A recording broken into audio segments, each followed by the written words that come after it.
figure out how to actually do cold storage with it, and to particularly extracting the Bitcoins out of cold storage. So it's a somewhat time-consuming process to follow this and put your Bitcoins into cold storage this way. But the good news is that I figured out all of the snags and so forth and wrote it down for you. So if you want to do it, you can.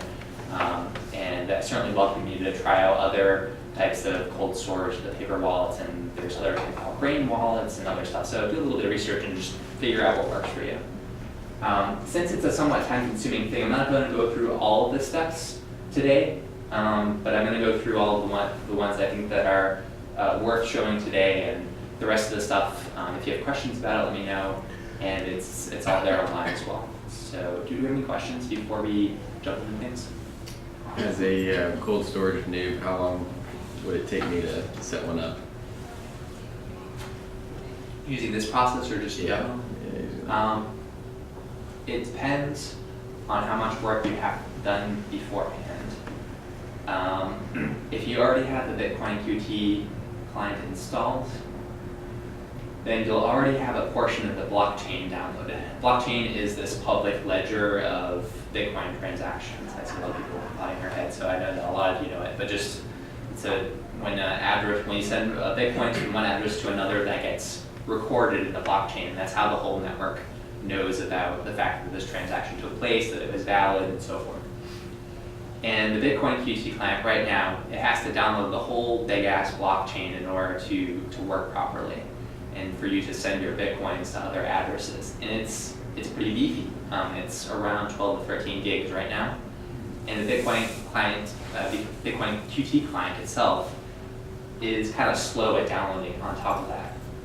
So if you were just starting from complete scratch, then it might take you a day or two to go through the whole process, because there's some parts where you kind of have to wait for it.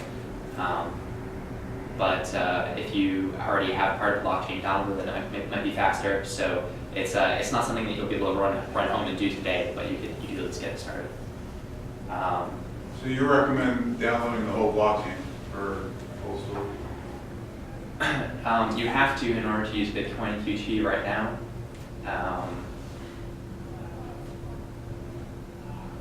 Other than that, I mean, there are other ways of doing cold storage. Some of them are more secure than others. This one's pretty secure, I would say.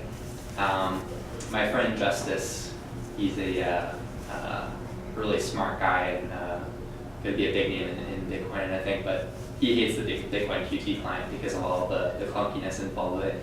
He likes to use a client called Armory. And Armory, I haven't actually used it, but I've heard really fabulous things about it. And I think it makes the cold storage process easier. And so hopefully that will be something that we can all use in the near future. But the problem with Armory as it exists right now is it requires vast computational resources to use, like 12 gigs of RAM or something like that. I don't even have a computer that can run it. So what was your original question? I might have just forgotten. Well, no, I'm saying, so cold storage in the context that we're talking about is to download the whole blockchain. And that's part and parcel of doing cold storage. You won't have to download the blockchain to put it, that's a really good question. So you don't have to download the whole blockchain to put something into cold storage. The reason for that is because when you create a new Bitcoin address, and even to send Bitcoins and stuff like that, the rest of the Bitcoin network doesn't need to know about the fact that you created a Bitcoin address. It's just some math that happens offline. And so what makes cold storage really possible is the fact that you can create these addresses and the secret keys and all that stuff without ever connecting to the internet. You can send Bitcoins to that address without connecting any of that stuff to the internet. So you wouldn't have to download any of the blockchain whatsoever until you actually wanted to pull those Bitcoins out of the cold storage and send them to a new address from there. Does that make sense? Okay. Okay, cool. Any other questions? Yeah, so what about multi-bit then? How does that fit in, since that's a lighter, from what I understand, client? Right. Multi-bit. Multi-bit and both Electrum are both two clients that you can install on computers. They're lighter. They don't require you to download the entire blockchain and so there's less of a headache involved.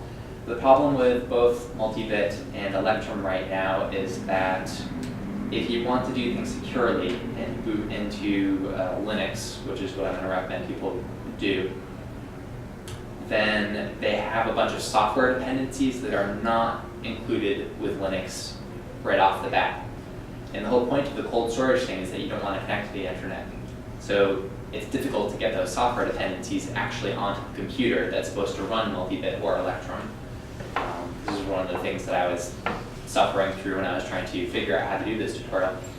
So that could be something that would be addressed in the near future. They could make it a more standalone thing so that you don't have to load a bunch of software from the internet to get it to work on Linux. And in that case, I would say screw BitcoinQT. If you're not trying to do anything fancy, then use one of these lighter weight clients, and that will simplify things quite a bit. Cool. So, is there anything else I want to say about it right now? I would say that this method is probably best used for, it's ideal for like savings wallets. Like if you're just gonna have a few Bitcoin addresses that contain a bunch of Bitcoins where you keep your savings, you're not sending Bitcoins from on a regular basis, you're just gonna hold on to them for a while. This is really good for that because you wouldn't even need to download the blockchain at all and do the second half of the tutorial for a while because you're just holding on to this stuff. If you're someone who's constantly trading Bitcoins and so forth, then it's, I would say, less ideal. And something like Armory would be better for that. Another thing that's cool about Armory is that you can actually spend Bitcoins that are in cold storage without taking them out of cold storage at all. You can do this kind of like swapping thing between computers and kind of do it all offline. So that's really the neat thing about Armory as well. Yeah, does that answer your question? But once you retrieve Bitcoins from a cold wallet, do you have to repeat the whole process if you want to put it back into cold storage again? In this methodology you do, unless you are using Armory or some other kind of more advanced client, you'll have to take the Bitcoins out of cold storage, briefly have them in hot storage by connecting them to the internet to actually send them somewhere. So yeah, the good news is that once you figure out how to set up one cold storage address, it's relatively simple to repeat the process to do it again. So for instance, if you wanted to take your Bitcoins out of cold storage, send some of them to purchase something, and put the rest back in cold storage, that wouldn't be a big deal. That wouldn't be much more work than just sending the Bitcoins. Especially since you downloaded the entire blockchain on the first step. Right, right. The reason behind that is because when you send a transaction from an address, when you send everything, the whole address gets empty. Am I right?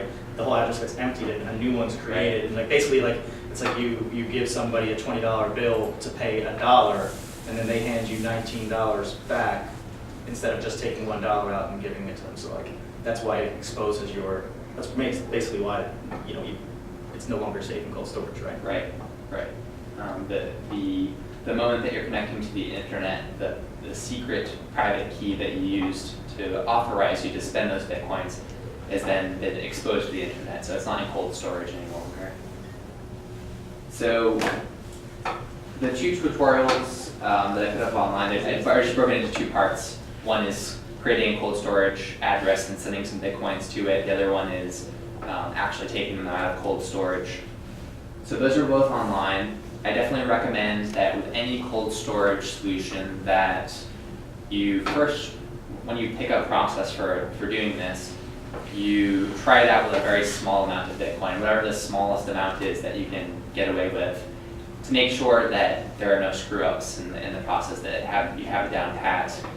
You don't have any questions about it, because you don't want to lose a bunch of Bitcoins because there's some software fluke that happened along the way. I will say that if this process, if you can get this to work with a small amount of Bitcoin, it should be fine to do with a larger amount. But it's definitely a good idea to do that kind of trial and error thing. So we're just going to, if you're going to follow the tutorials that are wrote up online, we're going to skip to step 5 in the first part. Before that, I explain what we're going to do is we're going to use Linux. Linux is an operating system that's different from Windows and Mac. It's a free open source operating system. We're using Ubuntu Linux in particular. And so the reason why we're going to do that is we're going to copy Linux to a USB drive and actually boot into Linux off that USB drive. Normally when you would go into your operating system, it would be something that you install to your hard drive, and so you're booting off of that. And the difference between the two is that when you're booting off a USB drive, Linux in particular, the way that it's set up to do that is it will say, okay, while we're running Linux, don't allow it to write anything to this USB drive, just only read from it. We're only allowed to read the operating system files. We're going to keep everything in RAM, which is sort of this temporary space, and as soon as the computer goes off, it just all goes away because nothing gets saved to the hard drive. And what that means is that if there was malware that infected your Windows installation, for instance, it's not going to be able to do anything with Ubuntu Linux. It's not going to be able to write to the USB drive to try and mess with the files, and it's not going to be able to it's more isolated. So it's going to be very difficult for malware to make the jump from your Windows operating system or your Mac operating system to the Linux system that we're running off of the USB drive.